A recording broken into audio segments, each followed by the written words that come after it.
नमस्कार, मैं हूं रसिका पांडे और आप देख रहे हैं विस्तार न्यूज। लोकतंत्र के महापर्व की मेगा कवरेज लगातार जारी है। बुलेटिन की शुरुआत करेंगे। लोकसभा चुनाव के दूसरे चरण के लिए मतदान लगातार किया जा रहा है। लोग मतदान केंद्र तक पहुंच रहे हैं। देश के 13 राज्यों के 88 सीटों पर अब तक कुल 27.55% मतदान हुआ है। तो इस वक्त की बड़ी खबर हम आपको बता दें कि देश के 13 राज्यों में 88 सीटों पर वोटिंग हो रही है और अब तक जो मतदान प्रतिशत है वो है 27.55%।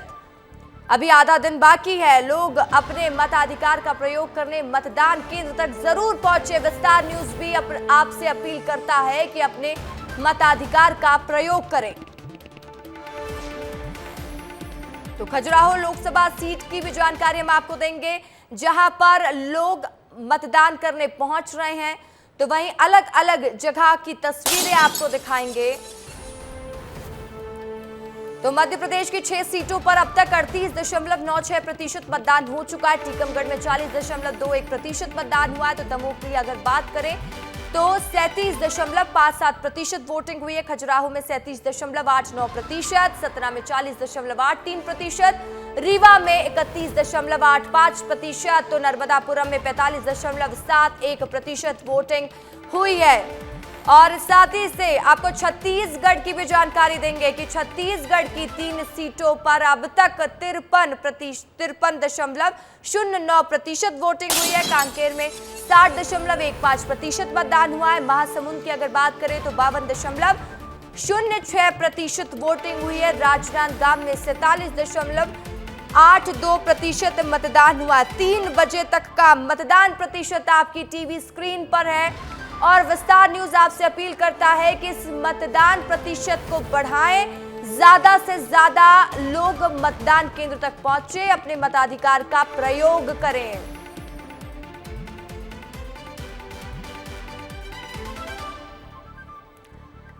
तो देखिए, तस्वीरें लगातार हम आप तक पहुंचा रहे हैं। मध्य प्रदेश की 9 सीटें क्यों अहम हो जाती हैं, क्या मुद्दे हैं जिसको ध्यान में रखकर जनता मतदान केंद्र तक पहुंचेगी। मतदान प्रतिशत आपकी टीवी स्क्रीन पर है। छत्तीसगढ़ में 1 बजे तक कितना मतदान हुआ, कहां पर कितना मतदान हुआ, ये जानकारी आप अपनी टीवी स्क्रीन पर देख सकते हैं।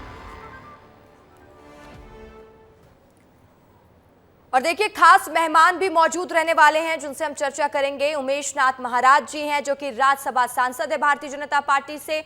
दिनेश गुप्ता है, वरिष्ठ पत्रकार है, उनसे भी समझेंगे कि किस तरीके से वो इस बार के चुनाव को देख रहे हैं। उमेश नाथ महाराज जी, सबसे पहले तो बहुत बहुत स्वागत है आपका। कल भी आपसे मुलाकात हुई थी और कल भी मेरा सवाल था, लेकिन कल सवाल था कि उज्जैन में कितना विकास हुआ, क्या तस्वीरें बदली, लेकिन आज मैं पूरे मध्य प्रदेश की बात करूंगी। क्या लग रहा है ये 29 की 29 सीटें आप लोगों के लिए कितनी अहम है और क्या देख पा रहे हैं महाराज जी आप तो भविष्यवाणी भी कर लेते हैं।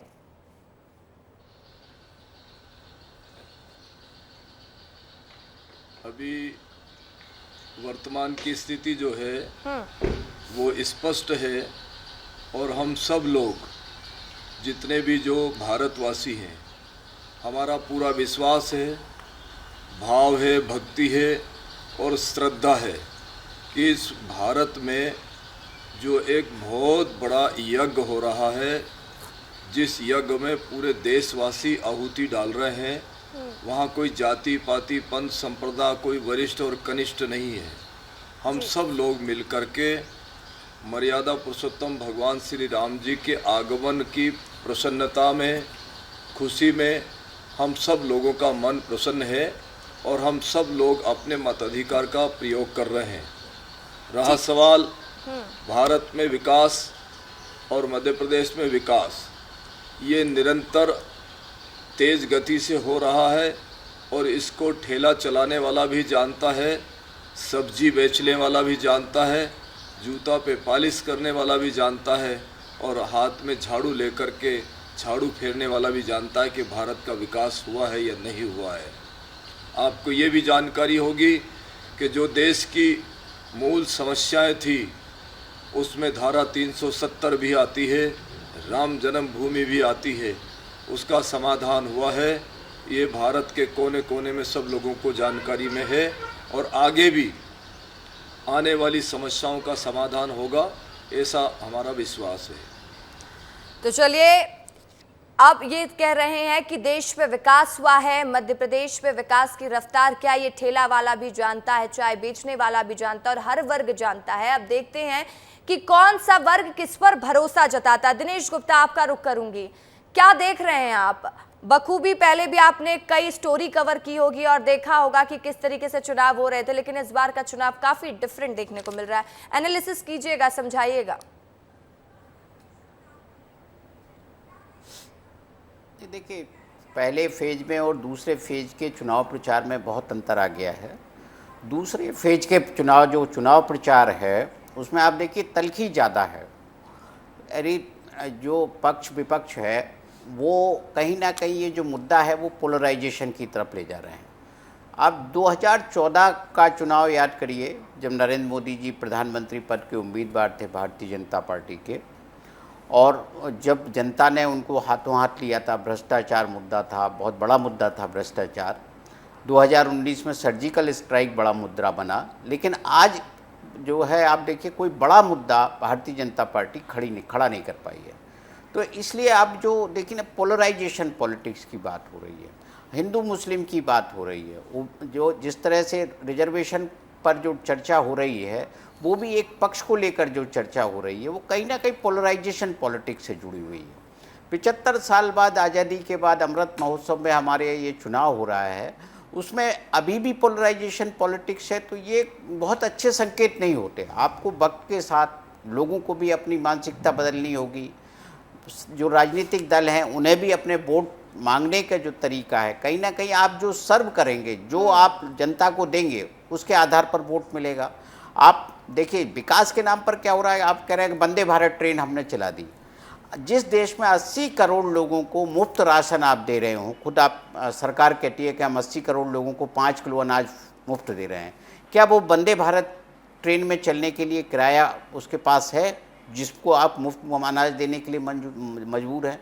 तो ऐसी जो चीज़ें हैं, आपके परिवहन की जो सुविधा है वो किस तरह से आपने लोगों के लिए ऐसा कर दिया, अपर क्लास के लिए, अपर मिडिल क्लास के लिए कर दिया, आम आदमी के लिए कोचों की संख्या घटा दी आपने।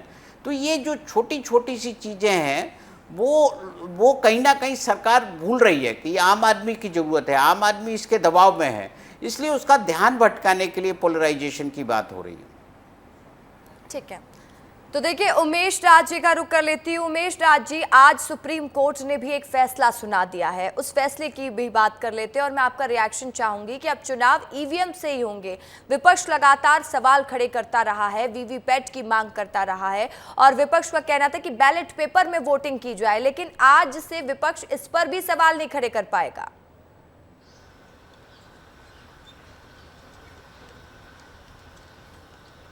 देखिए, पूरे देश में पिछले काफ़ी समय से ईवीएम से चुनाव हो रहे हैं और वो पूरा देश उसमें संतोषजनक तरीके से उसको स्वीकार कर रहा है।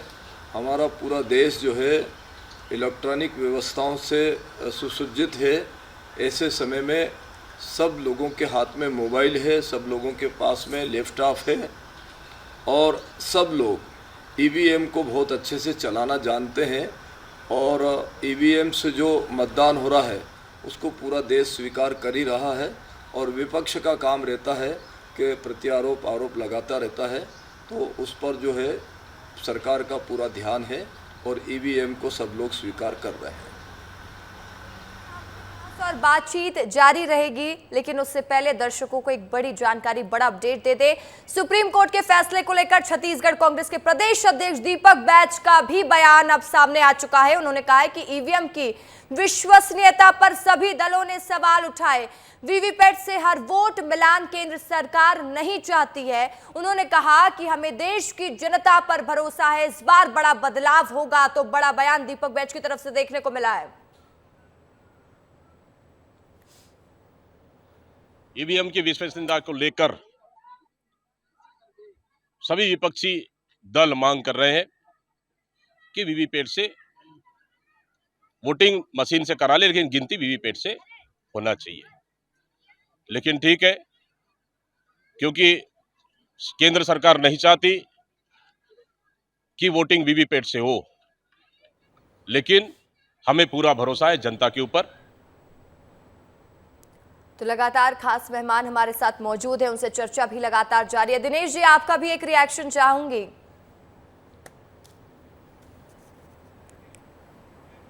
देखिए, जो सुप्रीम कोर्ट ने जब एक निर्णय दे दिया है, हमारे देश में सुप्रीम कोर्ट को सर्वोच्च संस्था माना जाता है, और कोई भी विवादास्पद मुद्दे में यदि सुप्रीम कोर्ट का निर्णय आ जाता है तो हम ये मान लेते हैं कि वो निर्णय निष्पक्ष है, वो तथ्यों पर आधारित है। तो इसलिए उस तरह के निर्णय पर जो है किसी को भी कोई सवाल उठाने का हक नहीं है। अब देखिए, राम मंदिर के मामले में भी तो सुप्रीम कोर्ट ने एक निर्णय दिया था, पूरे देश ने माना, स्वीकार किया। तो ये ईवीएम है, कांग्रेस को भी अब इस मुद्दे पर अपना जो है इस तरह का जो उनका रुख रहा है, पुराना ईवीएम पर शंका उठाने का, वीवीपैट से की पर्चियों से जांच काउंटिंग कराने का, अब वो उनका चुनावी मुद्दा है, उनके घोषणा पत्र में भी है। यदि उनकी सरकार बनी तो वो निर्णय लेने के लिए स्वतंत्र हैं। सुप्रीम कोर्ट ने जो कह दिया है उसके बाद अब इस विषय पर कोई विवाद बचता नहीं। ठीक है, तो विवाद तो नहीं बचता, लेकिन विपक्ष तो इस पर लगातार सवाल खड़े कर रहा है। उमेश नाथ महाराज जी, मेरा आपसे सवाल ये रहेगा कि मध्य प्रदेश की 29 सीटें भारतीय जनता पार्टी के लिए कितनी अहम है, और आपका क्या दावा है, कितनी सीटों पर आ रहे हैं आप लोग?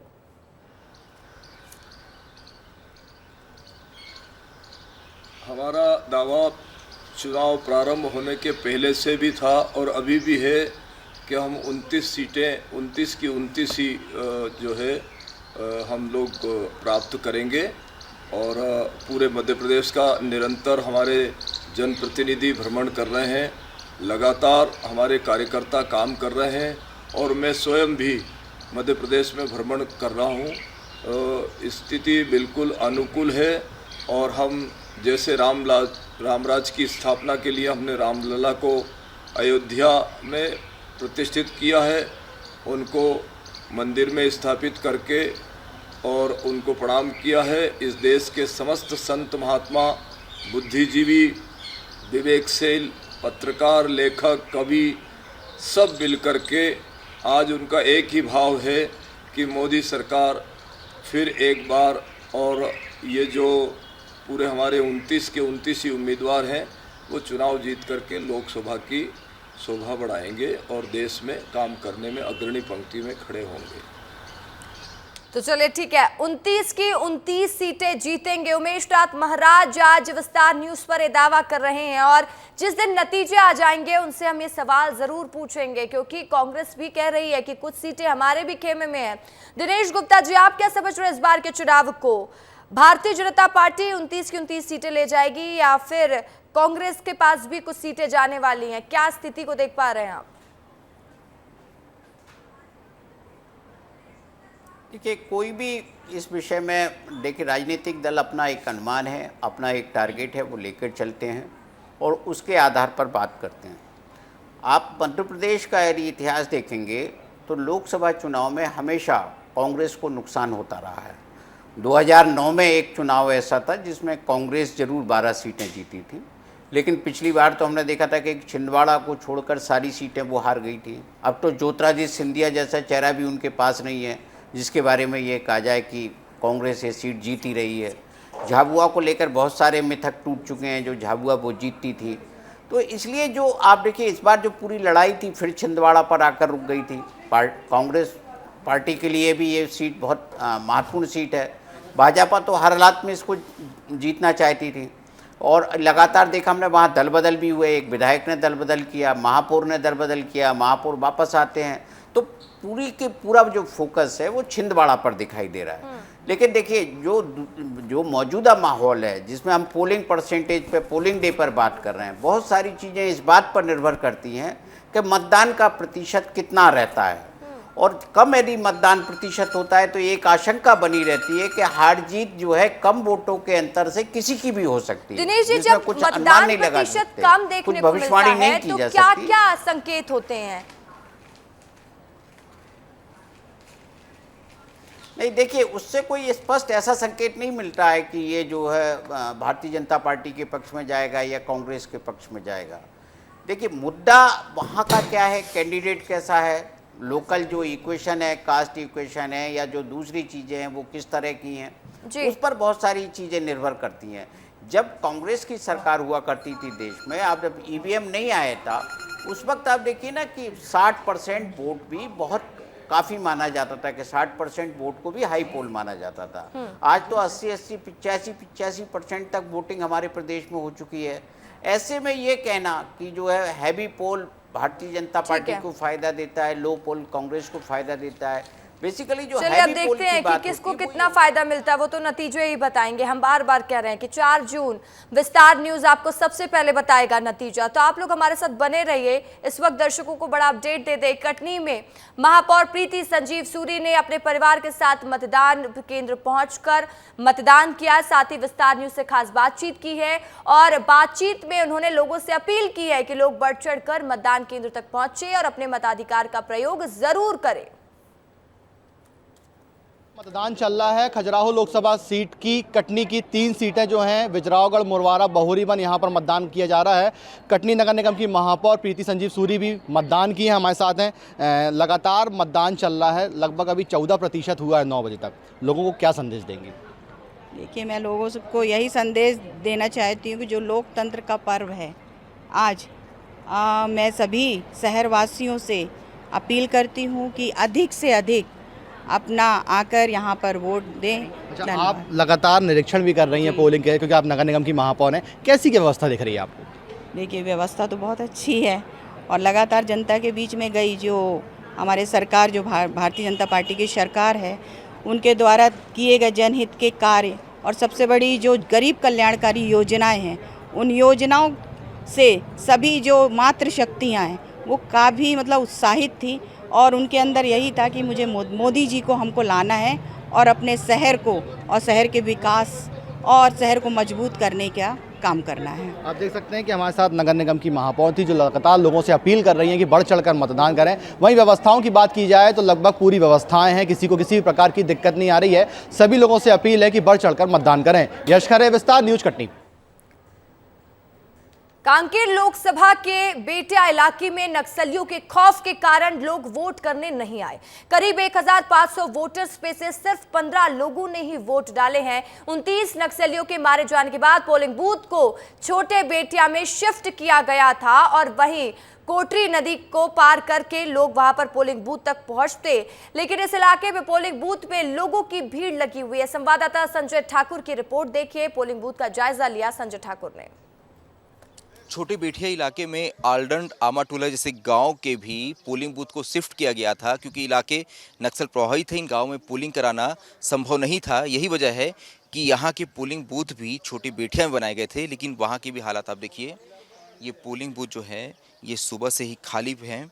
यहाँ एक भी मतदाता अब तक नहीं पहुँचा है अपने मताधिकार का प्रयोग करने। 16 अप्रैल को ही इन इलाकों में एक बड़ी मुठभेड़ हुई थी, जिसमें 29 नक्सली मारे गए थे। इन इलाकों में नक्सलियों ने चुनाव बहिष्कार का ऐलान किया था और यही वजह है कि पोलिंग बूथ जो है इस वक्त ये सूना पड़ा हुआ है। अगर आप नाम पढ़ पाएँ तो ये आलडंड, खैरीपद और आमाटोला, यहाँ सुबह 7 बजे से दोपहर 3 बजे तक मतदान होने थे। कुल 334 वोटर्स हैं यहाँ पे, पुरुष 177 और महिला 157। जवान यहाँ तैनात हैं, जवान अपनी ड्यूटी कर रहे हैं। ये बीएसएफ के वही जवान हैं जो उस दिन 16 अप्रैल को उस बड़ी मुठभेड़ में शामिल थे। लेकिन अब ये देखिए, इतनी सुरक्षा के बावजूद जो ग्रामीण हैं वो अभी अपने गांवों से बाहर नहीं निकले हैं। वो अब तक इन मतदान केंद्रों तक नहीं पहुंचे हैं और ये इस इलाके में नक्सलियों के खौफ को दर्शाता है, क्योंकि यहाँ जो ये पोलिंग बूथ है, आमाटोला गाँव तक मैं गया हूँ, मैं आलडंड गांव तक गया हूं। ये लगभग यहाँ से 15 किलोमीटर दूर है ये गांव। हमें कोटरी नदी को पार करना होगा इन गांव तक पहुंचने के लिए और ये गांव जो हैं ये नक्सलियों के प्रभाव वाले गांव हैं। यही वजह है कि इस बार यहाँ वो उत्साह मतदाताओं में नज़र नहीं आ रहा और पोलिंग बूथ जो है वो पूरी तरह से खाली है। तो देखिए, विस्तार से लगातार चर्चा जारी और editor in chief Brajesh Rajput भी मेरे साथ इस वक्त स्टूडियो में मौजूद है। उनसे भी समझेंगे, एनालिसिस करवाएंगे सीटों का। ब्रिजेश जी, हम लगातार गेस्ट से भी बात कर रहे थे, लोगों से भी बात कर रहे थे और हमने समझने की कोशिश की। वोटिंग प्रतिशत हमने देखा था कि पिछली बार जो फर्स्ट फेज का इलेक्शन था उसमें काफी कम देखने को मिला था। इस बार ठीक ठाक स्थिति अभी तक नजर आ रही है। आप इसको एनालिसिस करके समझाइएगा एक बार। देखिए, सच तो ये है कि वोटिंग परसेंटेज से परिणाम निकालना बड़े मुश्किल होते हैं, मगर हम चूंकि जर्नलिस्ट हैं तो पुराने आंकड़े और नए आंकड़ों में जो एक कंपैरिजन होता है उसे एक छोटा सा निष्कर्ष निकाल सकते हैं। तो मध्य प्रदेश में जिन 6 सीटों पे वोट पड़ रहे हैं आज, उसमें पिछले बार के वोट शेयर और क्या जीत का अंतर था, वो एक आंकड़ा मैंने निकाला है। जैसे पिछली बार सतना में सबसे ज़्यादा वोट पड़े थे 70%। उस 70% वोट में जो जीत का सबसे छोटा अंतर आया था। मध्य प्रदेश में पिछली बार लोकसभा चुनाव में बड़ी जीत का अंतर बहुत ज़्यादा था। बीजेपी बड़े मार्जिन से जीती थी। होशंगाबाद सीट की बात करें जहाँ पे इस पिछली बार 66% वोट हुआ था, मगर 5.5 लाख वोटों के अंतर से बीजेपी ने जीती थी। मगर सतना सीट पे जहाँ 70% वोटिंग हुई थी, वहाँ पे जीत का अंतर बहुत नैरो हो गया था, तकरीबन 2.25 लाख हो गया था। दमोह की हम बात करें, दमोह में भी बहुत कम वोट गिरे थे, 65%, और 65% में भी वहाँ करीब 3.5 लाख वोटों से ही बीजेपी जीत पाई थी। तो कुल में, और यदि हम टीकमगढ़ की बात करें, टीकमगढ़ में 66% वोट हुए थे और वहाँ जीत का अंतर भी 3.5 लाख था। तो पिछली बार जो सबसे 1 लाख से कम अंतर वाली जीत की सीटें थी वो थी छिंदवाड़ा और एक मंडला। 2 जगहों पे 1 लाख के नीचे अंतर से वोट हुए थे, मगर बाकी पूरे मध्य प्रदेश की पूरी 29 सीटों पर बड़े मार्जिन से बीजेपी जीती थी। मगर इस निष्कर्ष से जो मैं थोड़ा बहुत निकाल पा रहा हूँ, उसका मतलब ये निकल रहा है कि यदि वोटिंग ज़्यादा होती है तो जीत हार का मार्जिन कम होता है, बड़ा नैरो होता है। मतलब कि वोटिंग ज़्यादा होना दोनों पार्टियों को फ़ायदा पहुंचाता है। तो ये कहना बड़ा मुश्किल है कि यदि ज़्यादा वोटिंग हुई तो उससे बीजेपी को फ़ायदा होगा, या कम वोटिंग हुई तो ज़्यादा बीजेपी को या कांग्रेस को फ़ायदा होगा। वोटिंग से बहुत निष्कर्ष नहीं निकलता, मगर जीत हार का अंतर बहुत नैरो हो जाता है। ये पिछले आंकड़ों से स्पष्ट हुआ है। तो देखिए, जीत हार का किस तरीके से इस पे फर्क पड़ता है, बहुत बखूबी, बहुत अच्छे तरीके से editor in chief Brijesh Rajput ने इस बात को समझाया है। उमेश नाथ महाराज का एक बार फिर रुख कर लेते हैं।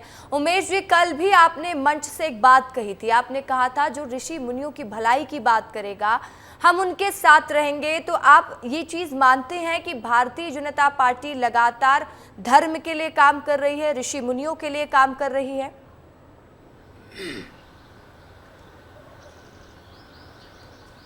ये आम जनता को मालूम है कि पिछले अनेकों वर्षों से भारतीय जनता पार्टी का रुख जो है वो देश हित में है, और देश हित में इसलिए है कि वो निरंतर साधु संतों को, ऋषि मुनियों को, त्यागियों को, सिद्धों को, सभी को साथ लेकर के सबका विकास, सबका साथ जो है उसमें उन्होंने ये सिद्ध करके बताया है कि उन्होंने साधु संतों को केवल साथ नहीं लिया, उनकी भागीदारी भी साथ ली है। और प्रत्यक्ष को प्रमाण की आवश्यकता नहीं है, मुझे भी साथ लिया है, ये सबको मालूम है, देश को भी।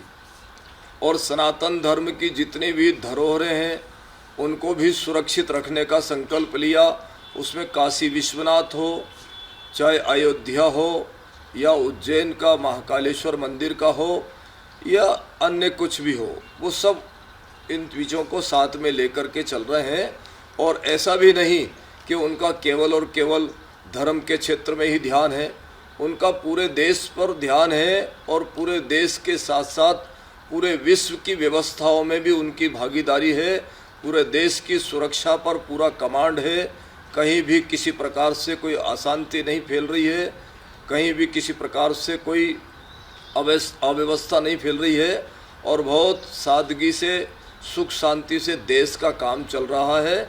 ये सारे जनमानस को पता है और सारे लोगों को पता है। ये जरूर है कि सरकार चलाने में जो कुछ कठिनाइयाँ आती हैं उसका सामना हम सब। महाराज जी, मैं एक छोटा सवाल आपसे जानना चाह रहा हूं कि ये वो चुनाव हम लोग देख रहे हैं, आपकी तो खैर राजनीति की नई पारी शुरू हुई है और आपको बहुत बहुत शुभकामनाएं कि आपने धर्म के बाद अब राजनीति में जो पदार्पण किया है, तो राजनीति की पारी भी आपकी वैसे ही चमकदार हो जैसे आप धर्म के मामले में आपको जो सम्मान मिला है, मगर राजनीति के मामले में आपको सम्मान मिले, इसके लिए मेरी शुभकामनाएं। मगर ये जो चुनाव हम देख रहे हैं, हमारे साथ दिनेश गुप्ता, ये वरिष्ठ पत्रकार हैं, उनने भी कई चुनाव देखे, मगर इस चुनाव में हम ये देख रहे हैं कि बीजेपी अपने घोषणा पत्र में बात नहीं कर रही है, बजाय कांग्रेस के घोषणा पत्र में ज़्यादा बात कर रही है और ऐसे मुद्दे निकाल के ला रही है जिससे कि ऐसा लग रहा है कि वो बंटवारे की बात हो रही है, हिंदू मुसलमान की बात हो रही है और उस नैरेटिव की बात हो रही है जो अब तक सेट नहीं हुआ है और उस नैरेटिव की तरफ ले जा रही कि फिर बीजेपी अपने जो उसकी जो ताकत होती है कि जो सामने वाले को भटका दिया जाए बजाय इसके कि अपनी बात की जाए। बीजेपी अपनी बात कम कर रही है, दूसरे के घोषणा पत्रों पर ज़्यादा बात कर रही है, खासकर कांग्रेस के, और बहुत पुरानी बातों को लेकर। ये कहाँ तक ठीक लग रहा है आपको? अपनी बात आप क्यों नहीं कर रहे हैं? चुनाव के दौर में जी, चुनावी दौर में निरंतर पक्ष और विपक्ष एक दूसरे पर आरोप प्रत्यारोप का काम करते हैं और उसमें आम जनता जो है वो अपना निर्णय देने के लिए जिस दिन वोटिंग होता है उस दिन वो निर्णय देते हैं। लेकिन आम जनता को ये सब मालूम है कि हमारे साथ में कौन कंधे से कंधा मिला करके चल रहा है, हमारी समस्याओं का कौन समाधान कर रहा है, हमारे देश में किस तरीके का विकास हो रहा है, दिन प्रतिदिन नई व्यवस्थाएं लागू हो रही हैं और वो बहुत दिनों तक चलने के लिए तैयार हैं। ऐसी परिस्थिति में आज का मतदाता पूर्ण रूप से चैतन्य है, जागृत है और वो अपने मताधिकार का प्रयोग अपने विवेक से कर रहा है, ना कि किसी के बहकावे में आकर के। ऐसा मैं मानता हूँ। महाराज जी, जो वोटिंग प्रतिशत लगातार कम हो रहा है, इस बार भी वोटिंग प्रतिशत ऐसा नहीं लग रहा कि जो पिछले लोकसभा चुनाव को टच कर पाएगा। पहला फेज़ हमने देखा, दूसरे फेज़ में अभी तक अच्छे रुझान नहीं आ रहे हैं, तो आपको नहीं लग रहा कि जनता निकल नहीं रही वोट करने? जनता की और जिस तरीके से राजनीति चल रही है उससे राजनीति के प्रति एक पढ़े लिखे वर्ग को एक अरुचि भी होती जा रही है। खासकर अभी जो वोटिंग ट्रेंड हमारे सामने आया है, सबसे कम वोटिंग प्रतिशत महाराष्ट्र में आ रहा है। महाराष्ट्र में इतना कम वोटिंग प्रतिशत आ रहा है कि हैरानी की बात है, जबकि महाराष्ट्र में बहुत पढ़े लिखे लोग होते हैं, वहाँ लिटरेसी दर बहुत ज़्यादा। मगर महाराष्ट्र में जो पॉलिटिक्स हुई है पिछले 5 सालों में कि जो 3 लीडर ऑफ अपोजिशन थे वो आगे जाके उप मुख्यमंत्री बन गए, तो ये जो राजनीति में जो राजनीति का जो कचूमा निकाला गया है उससे लोगों में आपको नहीं लग रहा एक अरुचि भी पैदा हो रही है जिसका असर इस वोटिंग प्रतिशत या मतदान के प्रति रुझान पे देखने को मिल रहा है?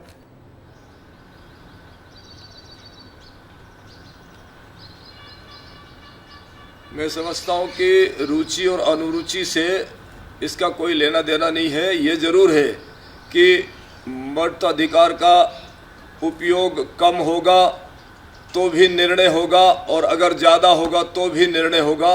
ये जरूर है कि समाज में आजकल कई प्रकार की अरुचियाँ पैदा हो गई हैं, लेकिन हम जितने भी कार्यकर्ता, जितने भी पदाधिकारी, जो सम्मानित इस जनप्रतिनिधि हैं, वो सब लोग घर घर जा कर के और डगर डगर जा कर के, गांव गांव जा कर के लोगों को सचेत कर रहे हैं कि एक बहुत बड़ा लोकतंत्र का ये यज्ञ हो रहा है, इसमें हमको आहुति डालनी है। पक्ष और विपक्ष बाद का काम है, लेकिन हमको अपने मताधिकार का प्रयोग करना ही चाहिए, ऐसा सबको संकेत दे रहे हैं। लेकिन फिर भी मताधिकार का वो जो उपयोग है वो कम और ज़्यादा से जो विजय का जो निर्णय है उस पर कहीं कोई फर्क नहीं पड़ेगा, ऐसा मैं मानता हूँ। महाराज जी, हमने देखा कि जब प्रधानमंत्री नरेंद्र मोदी भोपाल के दौरे पर पहुंचे, भगवा में भोपाल नजर आ रहा था और भारतीय जनता पार्टी ने एक नारा दिया और ये गूंज रहा है लोगों के बीच में कि जो राम को लाए हैं हम उनको लाएंगे। क्या यही वजह है कि आप लोग इतने कॉन्फिडेंट है कि मध्य प्रदेश की 29 सीट भी जीतने की बात करते हैं, छत्तीसगढ़ की 11 सीट जीतने की भी बात करते हैं और 400 के नारे को पार करने की भी बात करते हैं? नहीं, कॉन्फिडेंस केवल संत समाज को नहीं है, पूरे देश को कॉन्फिडेंस है कि जो राम जी को लाए हैं हम उनको लाएंगे, इसमें कोई भी संशय नहीं है। जो सनातन को मजबूत करने का काम कर रहा है, जो ऋषि मुनियों की परंपराओं को साथ में लेकर के चल रहा है, जो देश के समस्त जाति धर्म और संप्रदाय के लोगों को साथ में लेकर के चल रहा है, जो देश सनातन है उस सनातन की व्यवस्था को साथ में लेकर के चल रहा है, इस देश का समस्त वोटर्स है उसको साथ देगा। इसमें कहीं भी किसी प्रकार की कोई कोताही नहीं बरती जाएगी। वो पक्की बात है कि जो राम को लाए हैं हम उनको लाएंगे, ये संकल्प लेकर के आज का मताधिकार का प्रयोग। देखिए, कांग्रेस के प्रवक्ता भूपेंद्र गुप्ता भी हमारे साथ इस वक्त लाइव जुड़ चुके। भूपेंद्र जी, मैं आपका रिएक्शन चाहूंगी। महाराज जी की बात सुन रहे थे आप? नहीं, देखिए, जो है साधु संतों की बात पर तो मैं कोई चर्चा नहीं करना चाहता हूँ, लेकिन ये है कि देखिए देश में जो है जो ऐसा कोई मंदिर का, भगवान का ऐसा कोई कार्यक्रम होता हो जिसमें जो है देश का सर्वोच्च व्यक्ति जो है राष्ट्रपति को ना बुलाया जाता हो, भारतीय जनता पार्टी का एक भी मंत्रिमंडल का सदस्य जिस कार्यक्रम को अटेंड ना कर रहा हो, जिस कार्यक्रम को देश के जो है सबसे प्रभावी संत लोग हैं शंकराचार्य जी अटेंड नहीं कर रहे हो, जिसमें हीरो हीरोइनों को तो बुलाया जा रहा हो लेकिन जो है उसमें देश के जो है माननीय गणमान्यों को नहीं बुलाया जा रहा हो। आज किसी भी मुख्यमंत्री को भारतीय जनता पार्टी के अकेला योगी जी छोड़कर, क्योंकि उनका राज्य था, ये अवसर नहीं मिला कि प्रभु के दर्शन कर लें। किसी जो है बड़े नेता को, विधान लोकसभा के अध्यक्ष को, किसी को ये अवसर नहीं दिया गया, लेकिन हीरो हीरोइनों को पूर्ण अवसर दिया गया कि वहाँ पर जो है भाई अमिताभ बच्चन जी भी आए और फलाने जी भी आए, ढिमाके जी भी आए और हीरोइनें भी आए। तो ये जो है ये भगवान का कौन सा दर्शन था, इस पर भारतीय जनता पार्टी को और जो संत समाज को जरूर बताना चाहिए कि शंकराचार्यों का अपमान करके हीरो हीरोइनों का सम्मान किया जाए। तो ऐसा अवसर जो है प्रभु ने क्या स्वयं ये उपलब्ध कराया। भगवान तो स्वयं बुलाते हैं, जब बुलाते हैं तो लोग उनके दर्शन को जाते हैं। तो ये और भगवान कहाँ खो गए थे जो जी बीजेपी बड़ा मुद्दा बना रही है, मगर कांग्रेस का कोई बड़ा नेता अब तक अयोध्या नहीं गया है। हमारे तो बहुत नेता अयोध्या गए जिनको इन्होंने लाठियां मारी हैं। ये आपको मालूम नहीं? सुप्रिया, पूरी बात सुन लें आप, पूरी बात सुन लें। मंदिर बनने के बाद आप लोग नहीं गए, जिसको अरे बात तो सुन लें साहब। बोलिए बोलिए। अरे मंदिर के कार्यक्रम के दिन ही गए। सुप्रिया श्रीनेत्र के नेतृत्व में 1000 लोग गए और उनको लाठीचार्ज किया गया उनके ऊपर। इसको आप लोग दिखाते नहीं है, थोड़ा दिखाया कीजिए इसको। तो लाठीचार्ज क्यों करने गए, पिटने गए या किस तरीके से गए? यानी कि ये तो बड़ा आपत्तिजनक है कि आप पूछिए इनसे, बीजेपी वालों से पूछिए, आप बीजेपी वालों से पूछिए।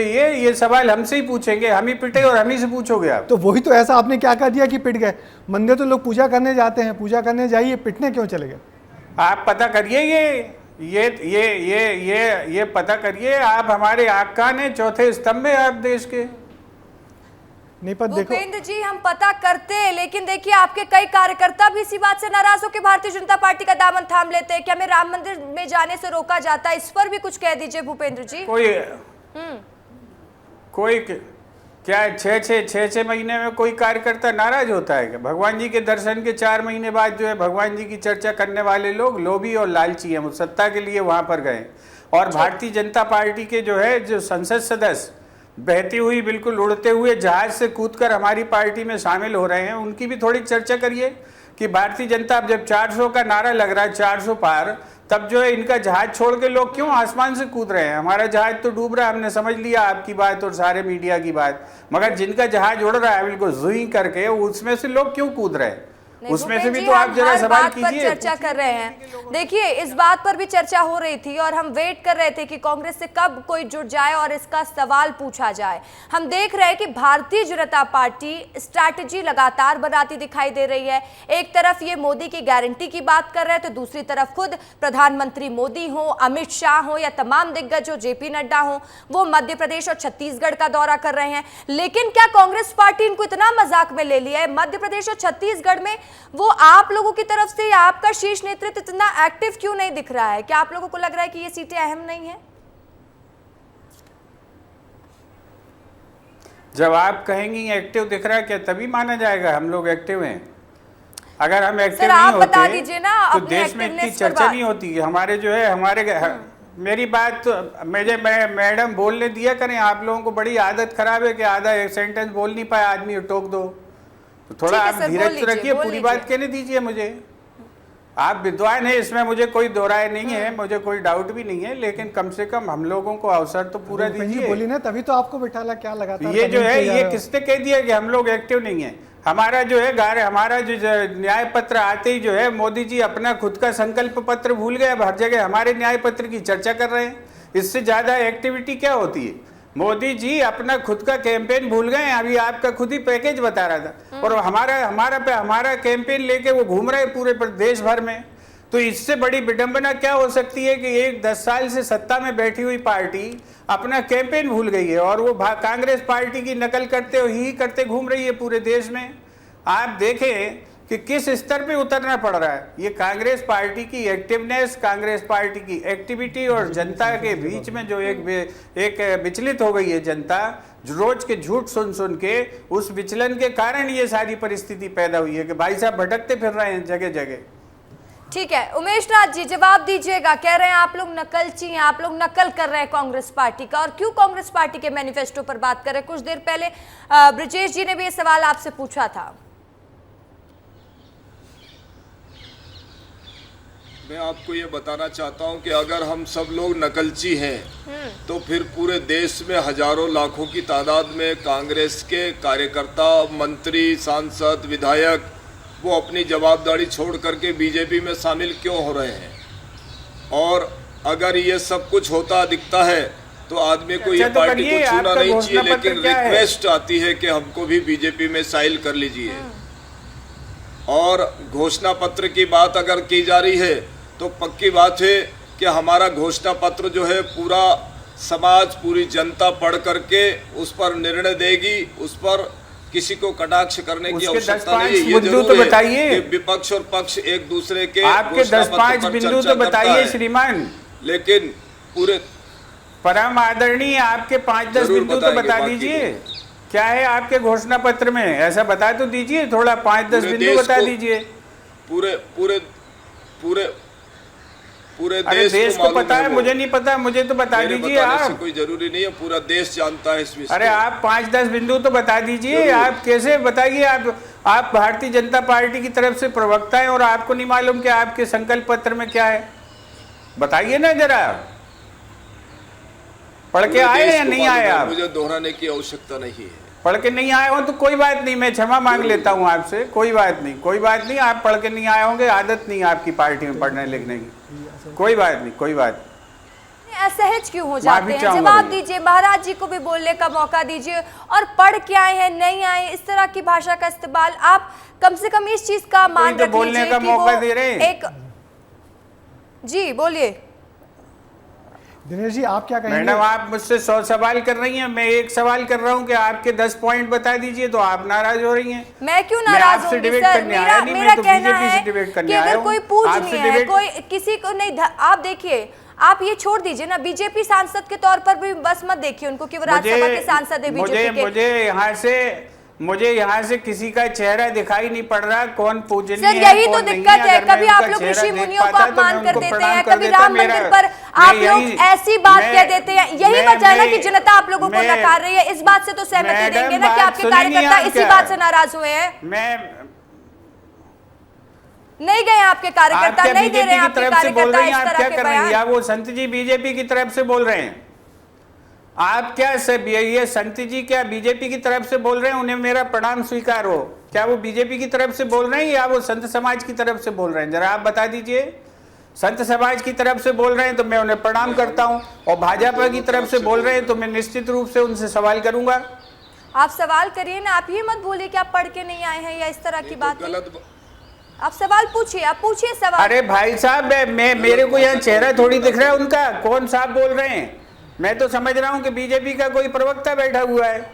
मुझे पता होता संत जी बैठे हुए तो मैं पहले उनको चरण स्पर्श करके अपनी बात शुरू करता। महाराज है, उमेश नाथ महाराज है, राज्यसभा सांसद है, संत है, जान गए आप? जी हाँ, जान गए, हम बिल्कुल जान गए, उनको प्रणाम है। ठीक है, तो चलिए चर्चा हम करते रहेंगे और बातचीत करते रहेंगे, सही को सही कहेंगे और गलत को गलत कहेंगे। लेकिन उससे पहले बड़ी जानकारी दे दें कि मध्य प्रदेश की 6 सीटों पर अब तक 46.5% मतदान हुआ है। बड़ी जानकारी हम आपको दे रहे हैं। टीकमगढ़ में 48.76%, तो दमोह में 45.69% वोटिंग हुई है। खजुराहो में 43.89%, सतना में 47.68% मतदान हुआ है। तो वहीं रीवा में 37.55%, होशंगाबाद में 55.79% वोटिंग हुई है। इस वक्त की बड़ी जानकारी, बड़ा अपडेट हम आपको दे रहे हैं। 3:30 बजे तक का वोटिंग प्रतिशत हम आपको बता रहे हैं। आपकी टीवी स्क्रीन पर देखिए, 6 सीटों पर अब तक 46%, माफ कीजिएगा 40.5% वोटिंग हुई है। तो वहीं छत्तीसगढ़ में 3 बजे तक कितना मतदान हुआ ये भी आपको जानकारी दे देते हैं। छत्तीसगढ़ की 3 सीटों पर अब तक 63.92% वोटिंग हुई है। कांकेर में 67.5% वोटिंग हुई है। महासमुंद में 63.30% वोटिंग, तो राजनांदगांव में 61.34% मतदान हुआ है। दोनों गजब फर्क है।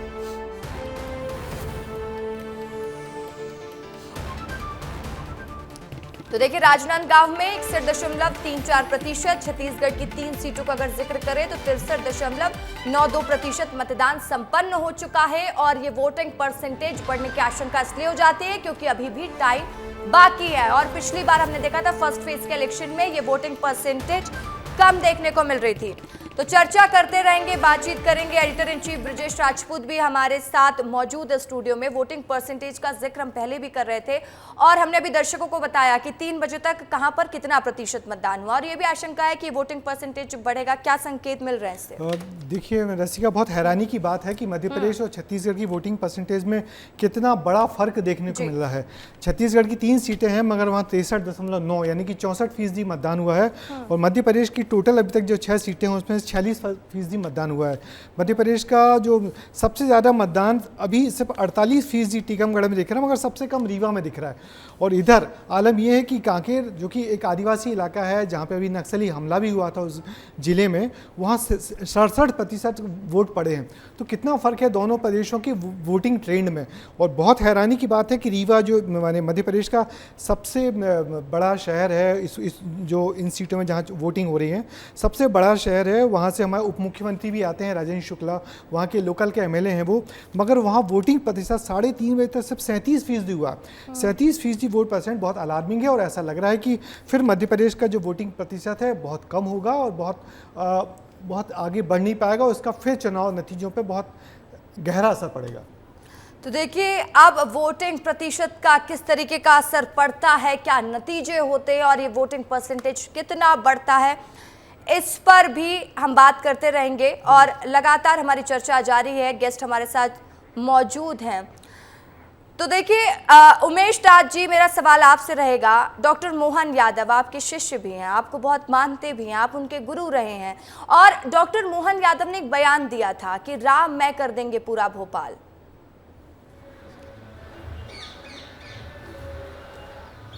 भोपाल नहीं, पूरा प्रदेश राममय है और पूरा देश राममय है।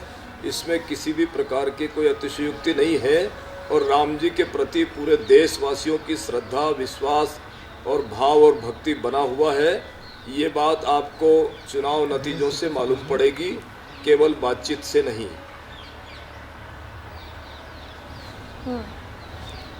ठीक है, तो भूपेंद्र जी आपसे सवाल रहेगा कि डंके की चोट में मुख्यमंत्री कह रहे हैं कि भगवा मैं कर देंगे पूरा भोपाल। जब प्रधानमंत्री पहुंचने वाले थे उससे पहले आपने भी बयान सुना होगा उनका। तो चलिए भूपेंद्र जी से जुड़ेंगे, तकनीकी खराबी की वजह से उनसे हमारा संपर्क टूट चुका। लेकिन दिनेश जी, पूरी बातचीत आप सुन रहे थे, समझ रहे थे और वोटिंग परसेंटेज भी आ चुका 3 बजे तक का, इसका एक बार एनालिसिस कर दीजिएगा। देखिए, जो वोटिंग परसेंटेज है जब तक फाइनल पिक्चर नहीं आती थी, कई बार ऐसा होता है बहुत इंटीरियर इलाके के जो पोलिंग परसेंटेज होते हैं वो थोड़ा देरी से आते हैं। तो जो जहाँ जब आ जाएगा, अभी का जो ट्रेंड हम देख रहे हैं कि उसमें स्लो दिख रहा है कि पोलिंग स्लो है, परसेंटेज लो है। ये लो परसेंटेज पिछली बार भी हमने रीवा में देखा था, रहा था, लेकिन इसके बाद भी भारतीय जनता पार्टी जीती। भाजपा की जो कोशिश है कि वो 370 वोट जो है हर बूथ पर बढ़ाती, लेकिन ये पोलिंग परसेंटेज में रिफ्लेक्ट नहीं हो रहा है कि भारतीय जनता पार्टी ने कोई वोट बढ़ाने के लिए बहुत ज़्यादा मशक्कत की है। अन्यथा अभी तक जो है ये परसेंटेज हाई होता। तो जो राजनीतिक दल हैं उन्होंने कहीं ना कहीं इसको मोबिलाइज करने के लिए जो करना चाहिए, जो नीचे होता है पोलिंग स्टेशन लेवल पर, वो शायद उतना दिख नहीं रहा है। और दूसरा, कई बार ये होता है कि यदि माइंड सेट होता है वोटर का कि नहीं अब तो वोट हम किसी को भी देंगे, ये राजनीतिक दल जीत ही रहा है, हम नहीं भी देंगे तो कोई फ़र्क नहीं पड़ता, तो उसका भी ये कहीं ना कहीं पोलिंग परसेंटेज पर असर पड़ता है। तो ये जब एक बार फाइनल सीट आ जाएगी कि जब टोटल पोलिंग परसेंटेज क्या हुआ, तब उसको एनालाइज करके कुछ कहा जा सकता है। दिनेश जी, आपको नहीं लगता कि जिस तरीके से बीजेपी मशीनरी पूरी सक्रिय हुई थी और ज़्यादा से ज़्यादा वोटिंग परसेंटेज बढ़ाने का उन्हें एक माहौल बनाया था, प्रधानमंत्री ने खुद कहा था कि हर पोलिंग बूथ से 370 वोट ज़्यादा चाहिए, मगर वो सारी बातें ऐसा नहीं लग पा रहा कि बीजेपी वोटर्स को इतना मोबिलाइज कर पा रही है, जो वोटिंग ट्रेंड पिछले चरण में था और अभी जो दिख रहा है। तो क्या लग रहा है, बीजेपी अपनी मशीनरी को सक्रिय नहीं कर पाई या जो आम मतदाता है कुछ निराश और हताश दिख रहा है, उसमें कोई उत्साह नहीं दिख रहा? ब्रजेश जी, देखिए जो चुनावी माहौल होता है, जो भारतीय जनता पार्टी किसी मुद्दे के साथ यदि चुनाव मैदान में होती, 10 साल की सरकार है, जैसे पिछली बार हमने देखा था एक सर्जिकल स्ट्राइक का मुद्दा था, जो क्लिक किया, वोटर सो मोटो अपने पोलिंग स्टेशन पर निकला, उसने ये जो है ना, जो बात होती कि राष्ट्र के लिए वोट देना है, राष्ट्रीयता के लिए वोट देना है, वो देने के लिए निकला था। 2014 का इशू आप याद करिए, उस वक्त जो भ्रष्टाचार सबसे बड़ा मुद्दा था, जिस पर लोग निकले थे। लगता था लोगों को, हाँ 2G में स्कैम हुआ, कोल में स्कैम हुआ, लोगों को लगता था कि 10 साल की जो डॉक्टर मनमोहन सिंह की सरकार है उसमें भ्रष्टाचार बढ़ा, जिस तरह का अलायंसेस था, उन पर जो आरोप थे, जो जिस तरह का दिनेश गुप्ता जी, हमने देखा है कि जब सर्जिकल स्ट्राइक की बात होती है तो कांग्रेस इस पर भी सवाल खड़े करती है और भारतीय जनता पार्टी इसका फायदा उठा लेती है। इसको किस तरीके से देखते हैं आप?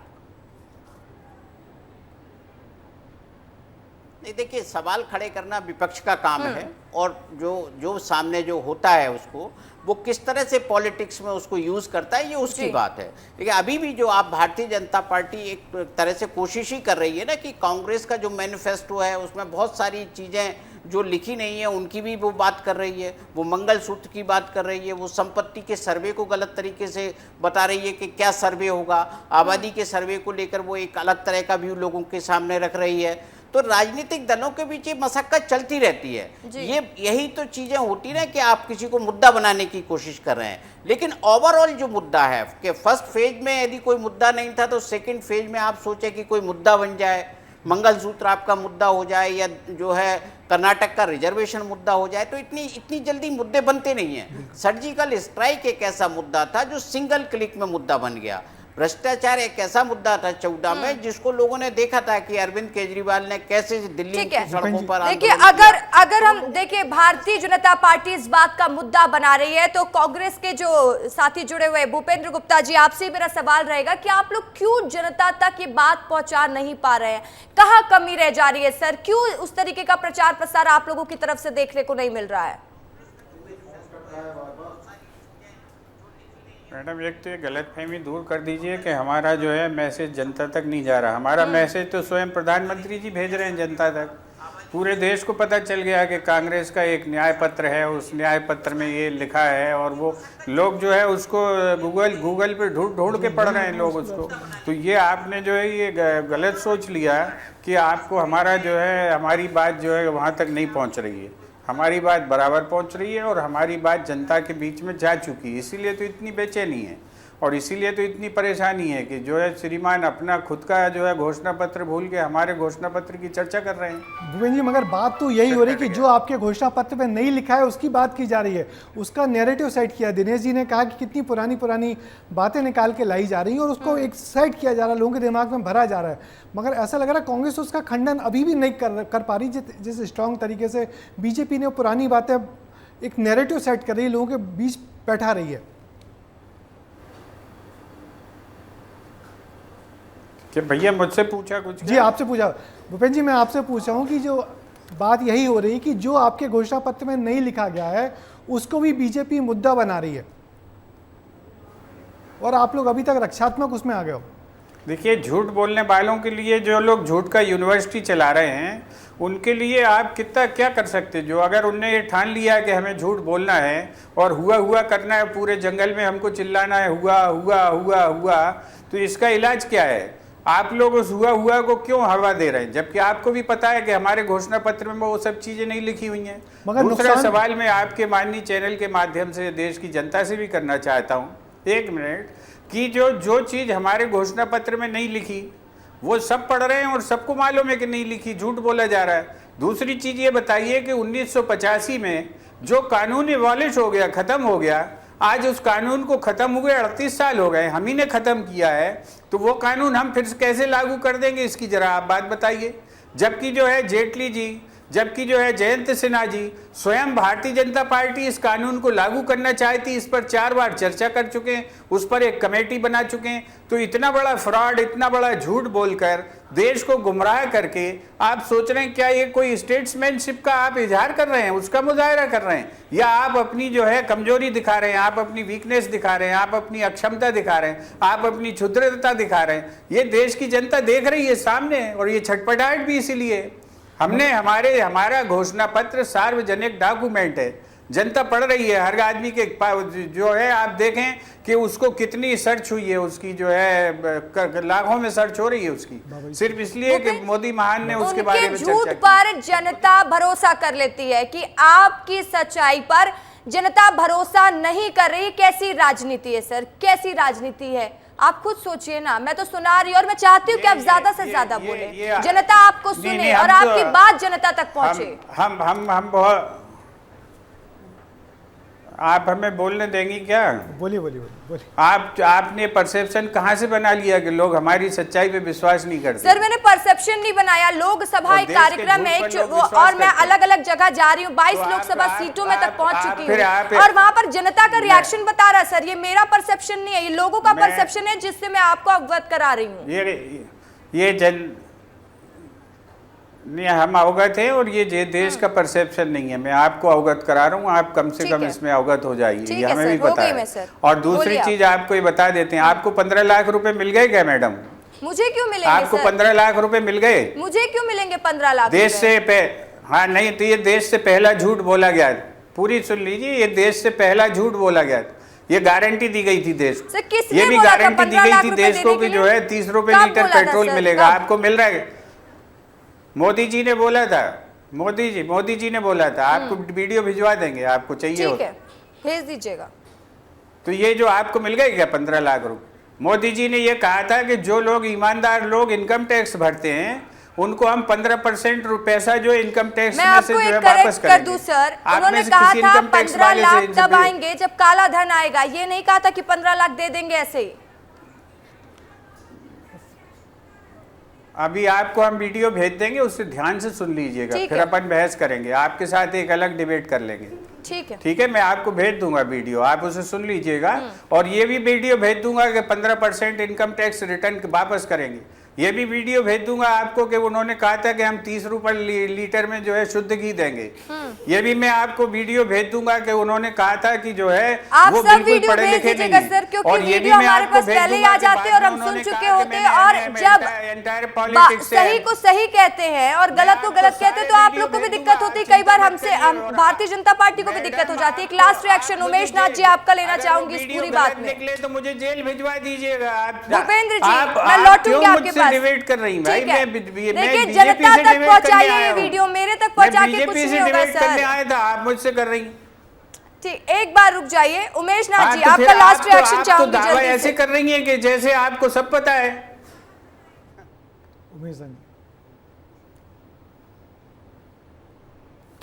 उमेश नाथ जी, पूरी बातचीत में एक लास्ट रिएक्शन चाहूंगी आपका।